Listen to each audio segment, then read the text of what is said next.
আমন্ত্রণ দুপুরে বাংলাদেশে শুরুতে জানিয়ে দেব শিরোনামগুলো। বাণিজ্য বিনিয়োগ বাড়াতে একযোগে কাজ করবে বাংলাদেশ ও তুরস্ক। দ্বিপাক্ষিক সম্পর্ক জোরদারে $2 বিলিয়ন সহযোগিতা বৃদ্ধি। রোহিঙ্গা সংকট সমাধানের আহ্বান।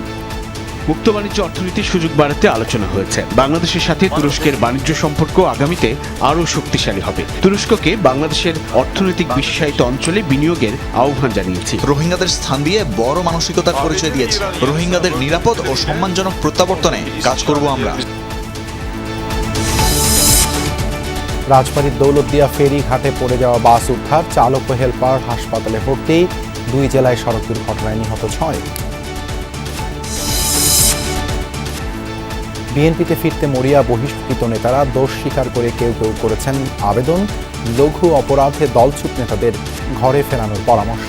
ছোটখাটো ত্রুটি যেগুলো আছে সেগুলো যদি সংশোধনযোগ্য মনে করেন নীতি নির্ধারকরা, তাহলে তাদেরকে ফিরিয়ে আনা উচিত। অনেক অবদান থাকার পরেও এমন কিছু হয়ে যায় আর কি, যখন শাস্তি দিতে হয়।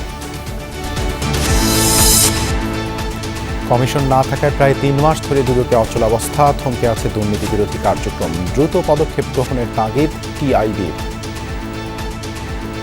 দুদক যখন এরকম কার্যকর স্থবির হয়ে যায়, তখন কিন্তু দুদকের পক্ষে কোনো সিদ্ধান্ত নেওয়ার সক্ষমতা আইনগতভাবে নেই। শুধুমাত্র রুটিন কার্যক্রম ছাড়া আর কোনো কাজ তাদের পক্ষে করা সম্ভব হচ্ছে না।